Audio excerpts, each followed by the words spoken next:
Stop. Yeah. Hi, John. Hi, Nico.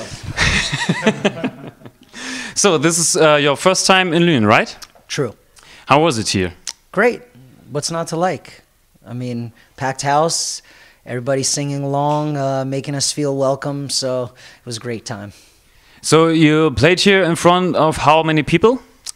I don't know, maybe somewhere between 100 and 200, right? Something like that, yeah. And how was it to play in front of these people here in Lünen?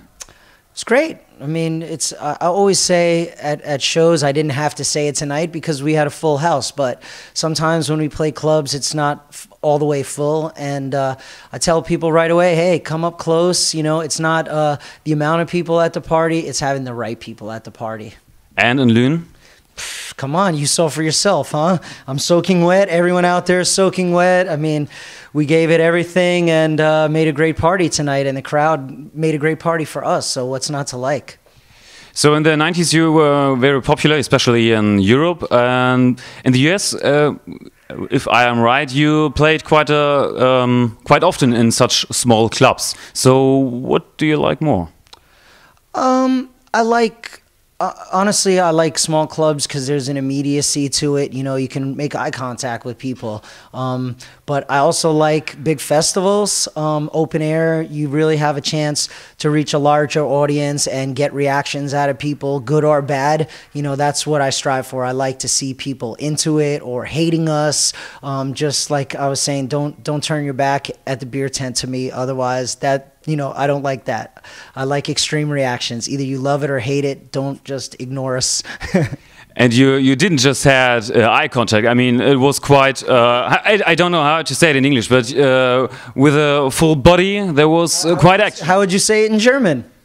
Körpereinsatz? Körpereinsatz. That's what was going on tonight. So, between 1999 and 2005, there was quite a long time without a disc from you.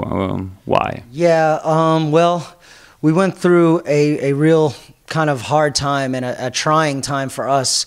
We had put a long time into making the album Amped that came out in '99, and we had a break with our label right when it came out. We had a new manager, and yeah, then the manager was working, trying to get us deals. Didn't work out. It didn't work out with him. So you can imagine, you know, it's discouraging for a band. We spent almost a year making Amped. We really were behind the record. And then we really didn't get much of a push from it. Didn't get to really tour properly from it. So for a band that likes doing live shows, that likes traveling all over the world, we were disappointed. But instead of staying kind of... not split up, but staying dormant, we decided that, hey, we have a feeling for this, and we started playing shows, and we realized that people still had a feeling for us too. It took a little while to make another record, but we came out with Walk With Me in 2007, and yeah, we were quite happy with the result. We enjoyed the time in the studio, and we feel like it was our best record. Is there a difference between the fans you had in the 90s and today, or are they the same? Gray hair. Our fans in the 90s are now in their 30s and 40s, and hopefully, you know, we're attracting fans of all ages now with the newer material. And I think at the shows, at the festivals, I see everything from younger, maybe, you know, teens, 13s, 12s. Maybe it's their first time seeing a band as energetic as Dog Eat Dog and things like that, and they get very into it right away. And of course, I see some fans that grew up with Dog Eat Dog. I can't tell you how many times people have said to me, Marlboro Kings was my first album, or you guys were my first concert. And to me, that's great. You know, like I was saying before, that we're going to play with Suicidal Tendencies next weekend, and that's a band that was a big influence on me. I was 15, 16, skateboarding, Thrasher Magazine, and that was the sound. Even though I was into New York hardcore, you couldn't ignore Suicidal. It was a movement, you know, so super cool. So who can rock better, the young people or the older ones who know you? I think they both can rock pretty well. The difference is when you get older, it's like partying. friends of mine say sometimes, oh, I can't party the way I used to. I said, that's not true. I can party as good or better than I used to. But you guys, you become older too. So how is it to rock in the 40s?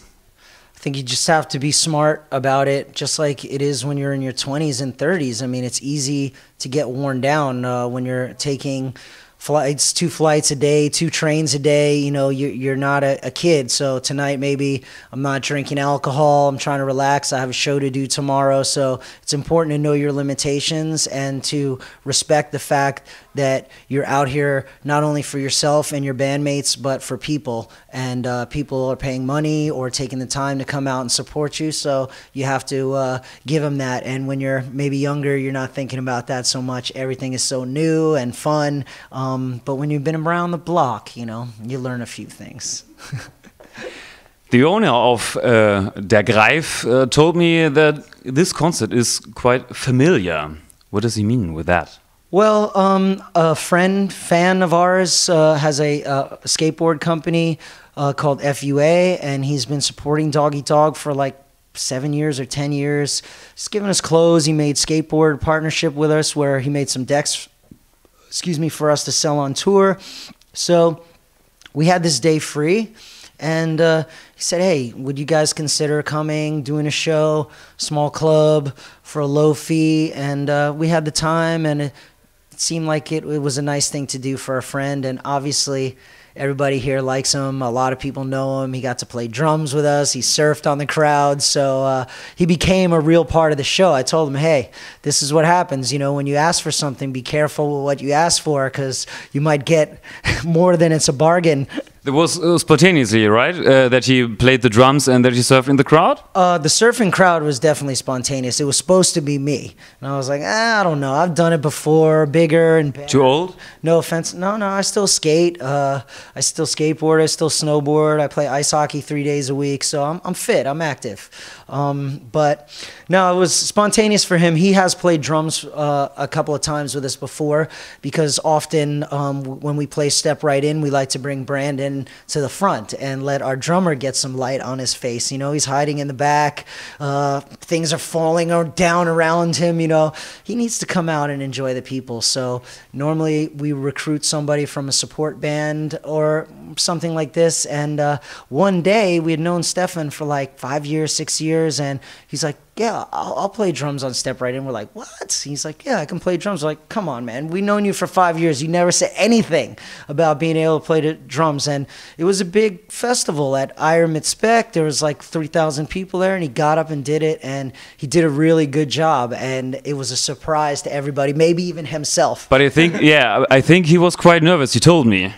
He seemed nervous tonight, to be honest, but that's okay. Nerves are good. You know, fear is a healthy emotion. You know, you have to turn fear into something positive, and that's when you become stronger as a person. If you let fear take you over, then then it's hard. You know, you can learn a lesson that way too. Sometimes you get so scared you make a mistake, but you realize, hey, in the end of the day, it's not really that big of a deal. The world didn't collapse because I missed a drum fill or a lyric or something. So yeah, take that fear, use it, make it into power. Last question: what is the most important thing to have such a party with you?